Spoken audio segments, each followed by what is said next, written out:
Joshua chapter 14. Joshua chapter 14. Magbasa ta sugod dinhi sa bersikulo 6. Joshua chapter 14 beginning in verse number 6. Ang pulong sa Dios nagingon sa ato dinhi sa bersikulo 6. Then the children of Judah came unto Joshua in Gilgal, and Caleb, the son of Jephunneh, the Kenizzite, said unto him, Thou knowest the thing that the Lord said unto Moses, the man of God, concerning me and thee in Kadesh Barnea. 40 years old was I when Moses, the servant of the Lord, sent me from Kadesh Barnea to spy out the land. And I brought him word again as it was in mine heart. Nevertheless, my brethren that went up with me made the heart of the people melt. But I wholly followed the Lord my God. And Moses sware on that day, saying, Surely the land whereon thy feet have trodden shall be thine inheritance, and thy children's forever, because thou hast wholly followed the Lord my God. Magampo kita ug ang Dios magpanalangin sa iyang pulong karong hapon. Amahan namo nga langit nun, salamat kaayo Lord sa imong kaayo. Salamat Father nga imo mi gidala balik diri sa balay tigumanan aron magsimba sa imo sa espiritu ug sa kamatuoran. Salamat Ginoong Dios nga makadungog mi sa imong mensahe para sa amo. Lord, andama kini among kasing-kasing sa pagpaminaw ug tabangi kami Ginoo samtang kami Lord maminaw Ginoo. Nga ikaw Lord magistorya sa amo nga pinaagi aning pulong nga amo ang madunggan karon kini Lord maghatag kadasig sa amo. Hayagi ang among mga hunahuna Ginoo, tagay kami og receptive nga kasing-kasing. Andam Ginoo mo dawat ug mo kinabuhi sa imong pulong. Father God, I pray katagay mi grasya Ginoo to kay pipila sa amo dinhi Lord ado medyo luya ang lawas and ay mga gipangbati. I pray Lord ikaw magahupay maghatag kusog aron nga dili mahimong kawang ang mensahe Ginoo nga imong ihatag para sa ilaha. Lord, help me as I speak this afternoon. Fill me Lord with your Holy Spirit. Give me anointing and wisdom as I preach your word, Father. Kining tanan Father among ginaampo ginasalig pinagi lang sa pangalan sa imong anak nga sa Kristo. Salamat Lord for the privilege of worship in Jesus name. Amen. O pwede na mo maglingkod. Ang atong mensahe karong hapon mga igsoon kay the blessings and demands of fully following the Lord. The blessings and demands of fully following the Lord. Now sa ato isip mga katawhan sa Dios, mao gyud ni ang kabubuton sa Dios alang kanato. Nga sa tibuok natong kasing-kasing no sundo nato ang Ginoo mga higala. Now nay usa ka lalaki diri sa ato ang mabasa nga gisunod gyud niya ang Ginoo sa tibuok mga higala niyang kasing-kasing. And his name was Caleb. And because he wholly followed the Lord, makita nato mga igsoon how the Lord rewarded him. How the Lord blessed him. Ug ikaw ako mga higala inguna pod ang atong masinati sa atong kinabuhi kung atong sundon nga tibuok no ang atong Ginoo dinhi sa atong kinabuhi. Now what it means to wholly follow the Lord. Now here is a clear biblical and practical explanation of what it means to wholly follow the Lord. Now diri mga higala sa Old Testament 3 times no giingon sa pulong sa Dios nga si Caleb he fully followed the Lord sa iyahang kapanahunan. Si in kaning kinabuhi ni Caleb mga igsoon naghatag ni siya sa ato og picture sa usa ka tinuod og kaning wholehearted nga obedience para sa Ginoo. ug mao ni ang gusto sa Dios para sa imog sa ako. So what it means to wholly follow the Lord? Well, una sa tanan may gala, it means undivided devotion. Mao na siya ang pulong mga higala to wholly follow the Lord. It means mga higala kung maghisgot ta og kaning undivided devotion, it means complete. It means full or nothing held back. Wala kay gina-reserve nga lain nga butang diha sa imong kasing-kasing. Kundi ang tibok nimo kasing-kasing may galano imuhang gihatag diha sa Ginoo ug ang Dios ang maoy gipahari nimo diha sa imong tibuok nga kasing-kasing. Dili hati ba ang imong kasing-kasing? Dili siya ingon nga naay part sa Ginoo, nya naay part may gala sa lain nga butang, o naay part sa Ginoo, naay part mga gala diha sa imong kasing-kasing nga para sa kalibutan. Dili ka ingon nga half committed pero full committed jud ka, no? Dili ka ingon mga higala kung naalang ka sa mood. Na may mga Kristohanon nga musimba lang, mualagad lang sa Ginoo kung maayo ang ilahang mood. So kung moingon tag undivided devotion may higala, meaning to say dili ka mag-agad sa imuhang mood nimo. It is full devotion. Dili siya ingon nga tunga-tunga. Okay? Mao ni mga higala ang but pasabot ni Lord Jesus Christ when He said to us that we should love the Lord thy God with all thy heart. Oo, mao ni but pasabot ana nga dili divided, dili hati, dili tunga ang ato ang kaning devotion sa Ginoo mga higala. Ikaduha, ang but pasabot aning to wholly follow the Lord, it means consistent obedience. Dili lang karon mo obey sa sunod, dili na pod, no? Ingon ana. So Caleb followed God when it was easy and when it was dangerous. Bisan mga higala peligro si Caleb aning tuman gihapon mga igsoon. Kay balo ba mo mga higala nga ang kanang kuan Heshbon? I think Heshbon man siguro tong kuan. Katong bukid nga iyahang gipangayo ba kay Joshua, no? Dili ko sure, ako i-check ko niya, pero I believe mga higala it's Heshbon siguro. Dili ko sure ha, pero naay bukid nga iyang gipangayo mga higala diha sa Ginoo. Kato nga panahon si Joshua ang leader mga igsoon, and mao na gito ang giingon sa Ginoo kay Caleb tungod kay he wholly followed the Lord. Gipanalanginan siya sa Ginoo, gitagaan siya og yuta. Giingan siya nga kanang usa ka bukid diha sa Canaan imuhan na. Okay, now 40 years later. No, 40 years later, may gala, idaran na siya. He was already, 45 years later, when he was already 85 years old. Tigulang na siya, may gala. No?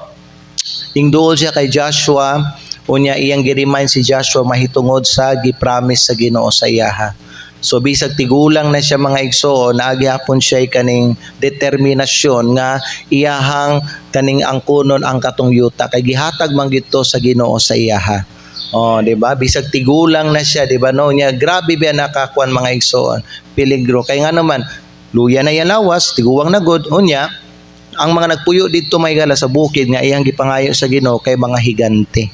Dili basta-basta. Pero mga higala tanawa si Caleb bisan mga igsoon nga peligro ning obey gihapon siya sa Ginoo. Mao ni gusto sa Ginoo para sa ato mga higala. Nga bisan ba no nga kaning si tawagan ni bisan kaning bisan na ay risk na magi-risk mga igsoon ang kaning pag-alaga nato sa Ginoo, ang pagsunod nato kang Kristo. It will cost us something. Usay mawad ang tag mga higala, usay mga higala kwaon sa Ginoo tong trabaho temporarily, usay mga higala ba no na mga things may higala nga biyaan nato tungod lang sa Ginoo. Pero mga higala, importante nga musunod gihapon ta, mo-obey gihapon ta. No, dili ta madala aning unsa ning makita nato nga hala nawala ni siya sa ako.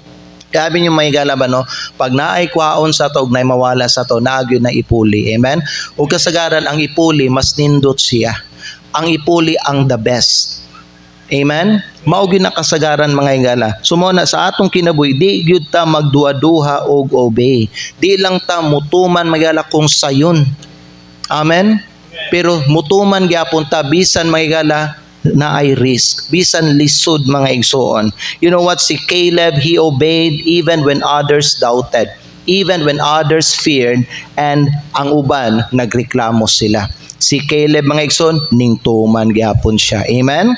So ang tao nga holy musunod sa Ginoo, musunod bisan mga higala lisod, bisan walay support gikan sa mga tao. Higala kung ikaw lang ang Christian, o kung walay uban nga mga tao o paryente nimo nga mo support sa imuhang buhaton mga higala, it's okay. Amen. Basta kay balo ka, nag-obey ka mahigala sa Ginoo, paminaw, ubanan ka sa Diyos. Dili ka niya pasagdan. God will be the one who will support you. Siya ang mahimo nga helper nimo og supporter nimo. Amen? Mo ba ano nga giingon ba no sa pulong sa Dios? Pwede abrihan niyo kadali ang inyong mga Biblia sa Hebrews chapter number 13. Unya basahon nato diri sa bersikulo 5 ug 6. Kay klaro ang gisulat diri mga igsoon sa pulong sa Diyos sa Hebrews chapter 13 verse 5 ug 6. Nagingon ang Bible diri let your conversation be without covetousness, and be content with such things as ye have, for he hath said, I will never leave thee nor forsake thee. Unsay gi-promise sa Dios alang kanimo ug alang kanako? He promised us that he will never leave us nor forsake us.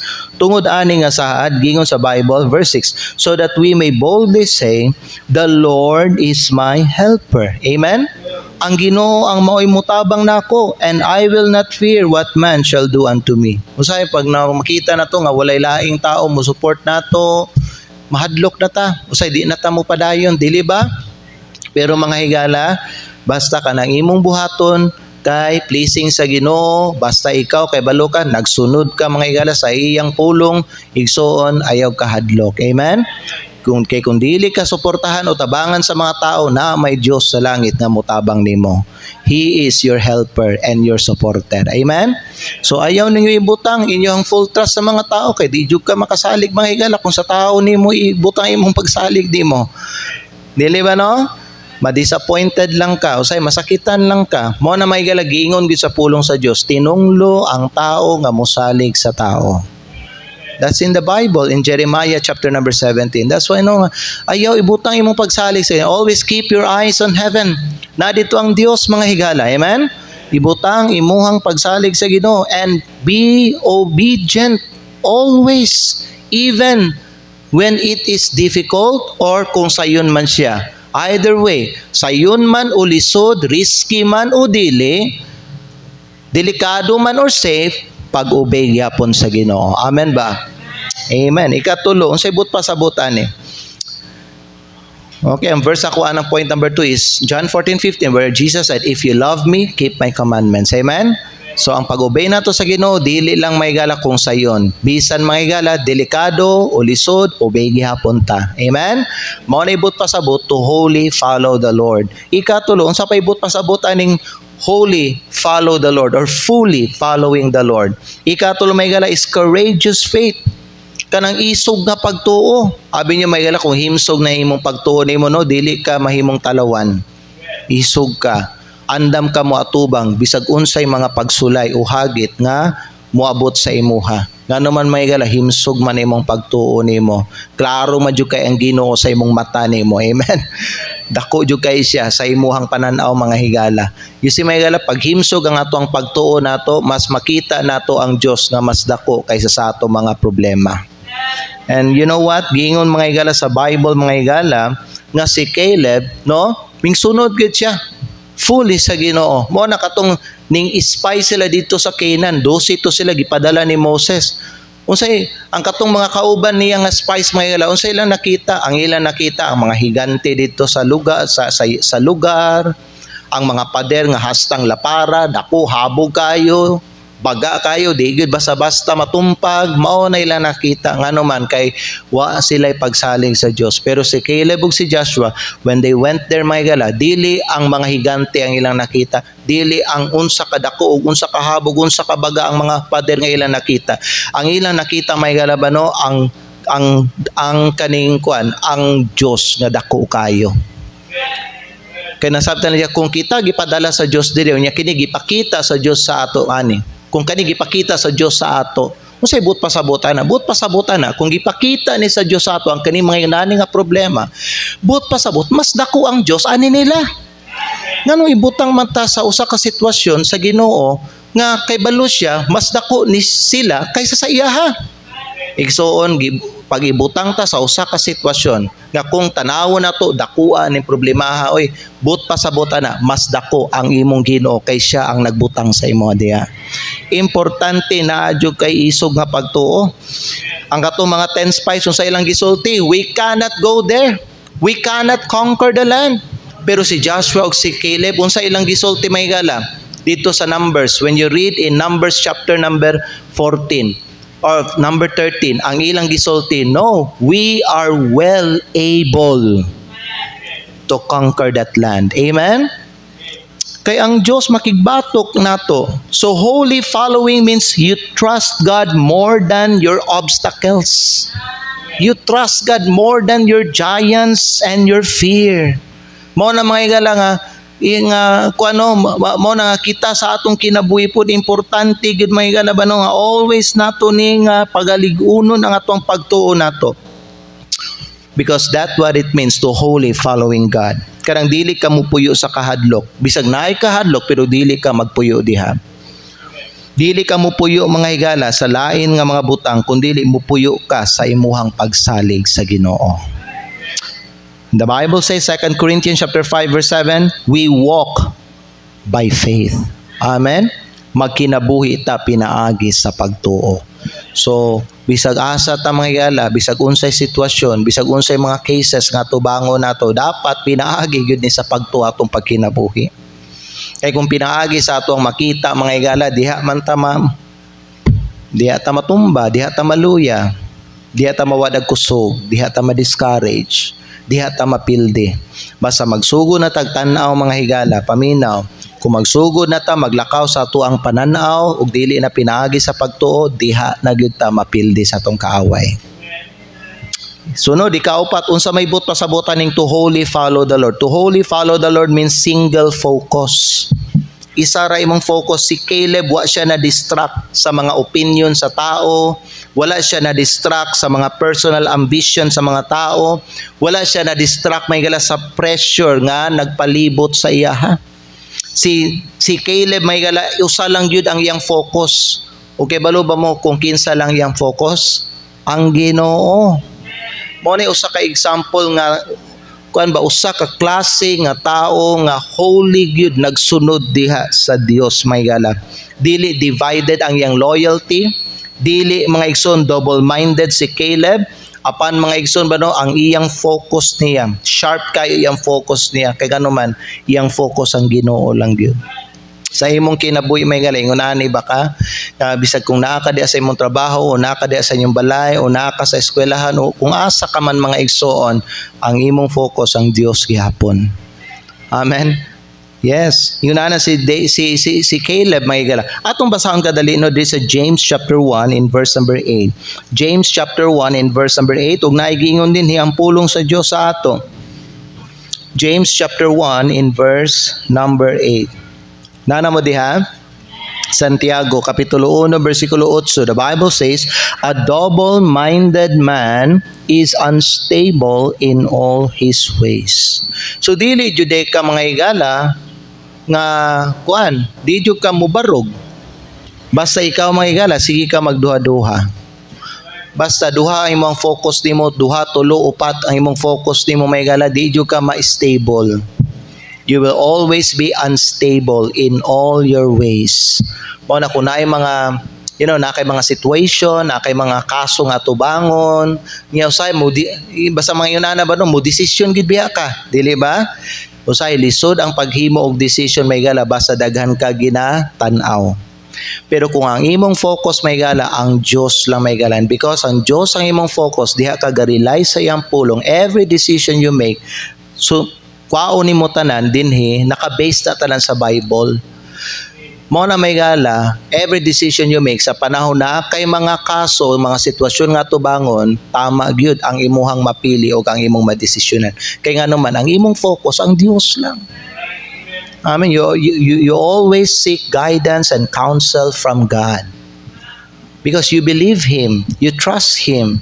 And nagsalig ka may nga dalhon ka sa Dios diha sa tama, diha sa kalampusan, diha sa kadaugan, dili ba? Mo na mo konsulta ka sa iyang pulong, muluhod ka, magampo ka, muhangad ka sa langit, makigistorya ka sa Ginoo. Ang resulta kadaugan. Amen ba? So importante sa atong kinabuhi, single focus ta. Ang atong focus usa lang gyud. Usa lang gyud mga higala. Ang Dios lang. Ikalima, unsa pa mga igsoon? Unsa ibut pasabutan ning to wholly follow the Lord. To wholly follow the Lord mean steadfast endurance. Steadfast endurance. Unsa man ang endurance? Endurance means kanang mulahutay ka, dili ba? Unsa man ang steadfast mga higala? Kanang mubarog, mutindog, taliwala sa bagyo, taliwala sa hangin. Mura kag bamboo tree ba? Gabi sa banggaan ka may gala o kusog kay nga hangin, mulihok lang ka pero di jud ka may gala, matumba, di jud maputol ang imong ugat di mo, mubarog, mubalik, muana gyapon ka. Amen ba? Oh, kita mo na mga kawayan tree, di ba no, nag-ana na no, pero gatindog gyapon na. Gusto sa Ginoo ikaw mubarog ka mga igsoon. Ug mao na ibut pasabot may gala to wholly follow the Lord. Caleb kept following God even for 45 years sa iyahang pagsunod sa Ginoo. Hangtod ning abot ang promise sa Ginoo sa iyaha. Imagine 40 years old pa si Caleb, giingnan siya sa Ginoo, ihatag na ako tong yuta sa imo. Kisa sa inyo nakahinom doon sa pangalan natong bukid. Di ba, ginakanta nato rin, I want that mountain, I want that mountain. Sige, mga pulong man ni Caleb. Meaning, I want that mountain, kanang bukid. Heshbon man siguro to. Heshbon. Assignment ninyo ha, amen? Ha? Assignment ninyo. Sige. So, musta to siya? Tama ko? Higala pa yun, 40, kaning gibasa na to sa Joshua, 85 years old na si Joshua. Pero katong 40 years old pa siya, giingnan na siya sa Ginoo, inig mo abot mo dito sa promise lang nga, katong yuta ihatan ako sa inyo. Ihatan ako tong bukid, imuha to, ug sa imong mga kaliwatan. Kay kabalo ba mo katong yuta nga ihatag sa Ginoo sa kang Caleb, usa to sa mga pinakagwapo nga yuta sa promised land. Pero before niya maangkon, i-drive out sa niya itong mga higante dito. Ang mga nagpuyo dito, mga higante po, di po basta-basta. So that was 45 years ago. Giingnan siya sa Ginoo, ihatan ako. Pero kano sa na-fulfill ang promise? 45 years later pa. Tigulang na siya. 85 years old. Amen. Pero mga higala, mao na ang perfect time para kang Caleb. 85 years old. O sa iba no, pag makita na to nga, tigulang na ta, dili na ta mo adto, di na ta mag-serve, dili na ta magbuhatan ni para sa Ginoo kay tigulang naman ko. Higala dili na sa ingon mga igsoon nga kuan na ta, tigulang na ta. Naana sa tong kasing-kasing, naana siya sa espiritu nato. Higala paminaw, ang kanang edad, numero lang na. Ang kining ato ang lawas, may panit lang ni. Pero kung himsog ang imong espiritu, bisag gakunot na imong panit, pwede ka paghihapon, makapangalagad sa Ginoo. Kutob nga gaginhawa ka. Basta makalakaw ka pa. Amen ba? Pwede pa kayo mga higala. Busa na nga atuag yun ning kuanon. Ato ang i-strengthen ang ato ang espiritu mga higala. Dili ta mo stop, dili ta mo quit, dili ta mo undang just because may tigulang na ta. Si Caleb, 85 years old. Unya, gusto pagyapon siya makigubat. Makigatubang atong mga higante. Og nagsulti siya, unsa kung kusog kaniadto, ingunana gyapon karon. Unya na sa pagtuon ni Caleb, kaya nako pildihon to. Kay balo mo nga nung nagsulti siya, kaya niya. Kay nagtuo siya, ang Dios mag-uban sa iya. Ang Dios ang mupildi ato nila, dili siya. Many times in our life we are guilty nga kung natay battle sa tubangon mga higala sa atong kinabuhi, atong kusog, atong kaugalingon ang atong ginatan-aw. Mo na ang kasagaran sa mga battles sa atong kinabuhi, mapildi ta. Kaya nga naman, ma-left out ang Ginoo, mabiyaan ang Ginoo, mawala sa atong hunahuna kasing-kasing. Dili ba no? Makalimot ta mga higala, mao na nga magpatigbabaw ang atong kakulba ug ang atong kabalakag kahadlok. Tinuod ba? Oo. Pero si Caleb dili, 85 years old. Ang mga tubangon nito, mga batanon pa to, mga higante, mo yung biya tag 10-footer nga mga tao, mga igsoon. Mga 9-footer kay katong mga anakims paminaw, ang mga nagpuyo dito mga anakims. Kay balo ba mo kung kinsa na mga anakims? Mga kaliwata ni Gulayat. Kailan mong Gulayat? Si Gulayat kaila sa inyo? Main pa mo, kaila mong Gulayat? Ha? Pero tanaw may lang, mga kaliwatan ni Gulayat ang nagpuyo dito sa di na ko makuha ng pangalan, di ba? Mount yes, that's the word. Mount Hebron, dili Heshbon, Mount Hebron. Mga kaliwatan ni Gulayat. Dagkuglawas, kanang mga UFC, mga wrestler ba? Yung mga dagko ba yung kay mga igsoon? Nya ikaw daw be, sa imong edad karon, mukuan ka dito, muatak ka. Brother Jong, ikaw brother. Atak! Una mo. Diri lang ko. Siguro ba no, tanawa, daghan diri sa ato madalag sa tong kadlok, way musukol. Di ba? Kada nagpakita, kulang gyud tag pagtuo igsoon. Ha? Kay na humanly speaking, kita maayo lang beta magistorya og pagtuo kung wala pa ang challenge sa atong atubangan. Kaya atong mga sundalo ni Saulo, maayo ra kay magistorya og pagtuo sa Ginoo may gala. Kay wa pa Manila natubang si Gulayat o kato nang hagit na si Gulayat be. Give me a man. Imagine makadungog nga tingog. Give me a man. Nga munaog diri musukol sa ako. Kadungog ka nga tingog, dako kayo. 9 foot 6 inches tall. Hastang taasa.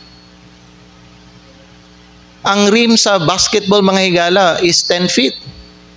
Mas taas pa siya ni Wimbanyana, Wimbanyama. Kasi pangalan ni Wimbanyama gani, kuan?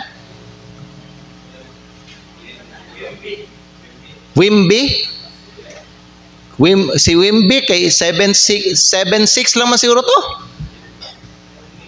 7'6" no? 7'6" lang. Imagine. Ang nasa mo to ba 9 foot 6 inches tall, 9'6".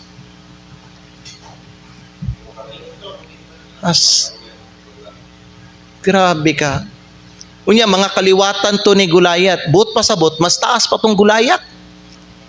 Unya unsa ra man na si Caleb. Hastang dako jud kay pagtuo gid nga makita nato sa life ni Caleb mga higala. 85 years old. Muatubang pag mga higante.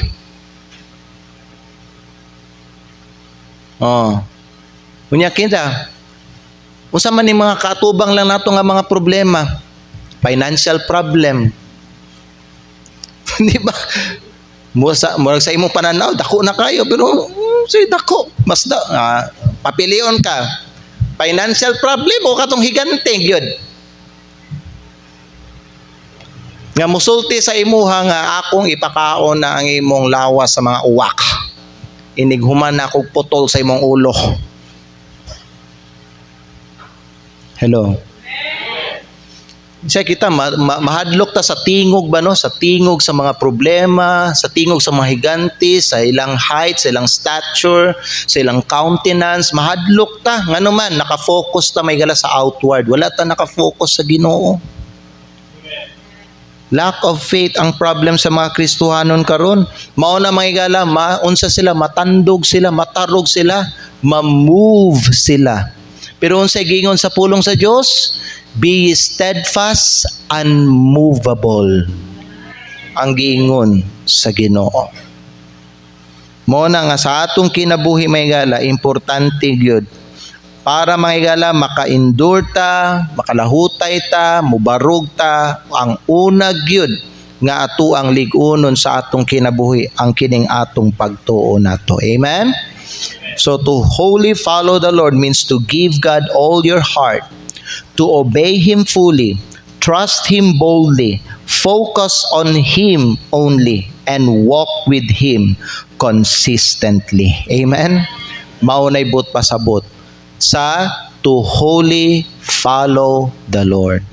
Sa imong kinabuhi karon, mauni ang imuhang i-pursue, mauni imong himuon nga goal, nga sa matag adlaw kay magkinabuhi man ta one day at a time. Amen. Isa-isa lang, one day at a time lang. Ayaw pag-una adlong Domingo ron, karong adlaw ang imong paningkamutan nga ikaw musunod ka sa tibuok nimo kasing-kasing sa Ginoo. Ugma napod kaluyan sa Ginoo, makamata ka, buhi ka ugma sa tibok nimo kasing-kasing, sundan na po ng Ginoo, one day at a time. Amen. Ayaw pag-una. Domingo pa karon ang imong nauna nimo na sa Martes, na sa imong mga bayronon sa Martes. Gingon ni Kristo, take no thought for the morrow, di ba? Ayaw sa nakabalaking ugma. So ang imong i-take care sa ang karong adlaw. Amen ba? Sige, dako atong mga ulo, ipiyong nata itong mga mata. I hope mga igso natay nakatunan karong hapon. Let us pray. Father in heaven, salamat kayo Lord God sa imuhang pulong karong hapon. Thank you Lord nga imong gigamit nga pananglitan si Caleb para sa amoa Ginoo. Nga usa ka tawo Lord o katawhan nimo nga tibuok gyud sa iyang kasing-kasing misunod siya sa imo. Lord, maupod ni ang amoang himuon nga goal sa amoang Christian life, that we would wholly follow you no matter what. Unsa may mga hagit, unsa may mga atubangon namo, maayo man o mga pagsulay, kasakit man o kalami, panalangin man o pagsulay Ginoo, Lord, we will still follow you wholly. Tabangi kami Ginoo nga dili kami Lord ma-distract or dili kami ma-sidetrack. Help us Lord God nga magpabilin kami diha sa imuhang kabubuton. Panalangini Ginoong Dios ang imong mga anak karon nga hapon. Bless them kung unsa Lord ang ilang mga panginahanglan diha Ginoo sa ilang kinabuhi. Tabangi sila Ginoo, tagbua ang ilang mga spiritual need. Kani Amahan among ginaampo ginapasalamatan. In Jesus name. Pabilin lang ta mga igsoon sa pagduko sa atong ulo, sa pagpiyon sa atong mga mata. I believe kitang tanan gidasig o giistoryahan ta sa Ginoo. Higala gi-challenge ta sa Ginoo may gala nga sundo nato siya wholly, fully, completely, without reservation. Giingnan ta may gala nga sundo nato siya. Kay naa ay maayo nga mahitabo sa atong kinabuhi kung sundo nato ang Ginoo. Naa ay mga panalangin nga matawag nato nga unexpected nga moabot sa atoa. We will be surprised by what the Lord will reward us if we wholly follow the Lord. Higala, God wants us to give our heart to Him, to obey Him fully, to trust Him boldly, to focus on Him only. Bisan mga higala, anaa ka diha, taliwala sa pagsulay o maybe nagatubang ka og bagyo sa imong kinabuhi. Ang gusto sa Dios nga sharp gyapon ang imong focus, nga dili ka matarog, dili ka masibog, dili mubalhin ang imuhang focus may gala didto sa mga balod, sa hangin o sa bagyo. Apan magpabilin gyapon nga ang imong focus na diha sa Ginoo. And He wants us to walk with Him consistently. Higala, makaingon ka ba diha sa imuhang kaugalingon nga ikaw pareha kang Caleb Nga pareha kang Caleb mga higala, he wholly follow the Lord. Karon mga igsoon, kung imong nakita diha sa imong kinabuhi nga dili nga wala ka o dili ka ingon nga tibuok nga misunod sa Ginoo, pwede ka mangayo og tabang sa Ginoo karong hapon. Pwede ka mag-ampo. Ina ang Ginoo, Lord, tagay ko og espiritu sama kang Caleb. Nga ang akong pagsunod sa imo Ginoo dili partial, dili occasional, dili convenient lang, pero wholehearted Ginoo. Tungod kay Lord, nasabtan gyud ako, angayan jud ka, tagaan nako sa tibuok nako nga devotion sa akong kinabuhi. Angayan jud ka ani Ginoo. You've done so much sa akong kinabuhi. You gave so much sa ako ang life ug sa akong family. Angayan ka Lord nga sundo nako wholeheartedly. Higala, kung nakita nimo imong kaugalingon nga napay kulang sa imong pagsunod sa Ginoo, pwede ko ka magampo karon o pwede ka makigistorya sa Ginoo. Pwede ta manindog mga higala, manindog tang tanan. If you want to come to the altar and pray, and if you want to talk to God and to our Lord Jesus Christ, basin napay kulang diha sa imuhang kasing-kasing sa pagsunod sa Ginoo,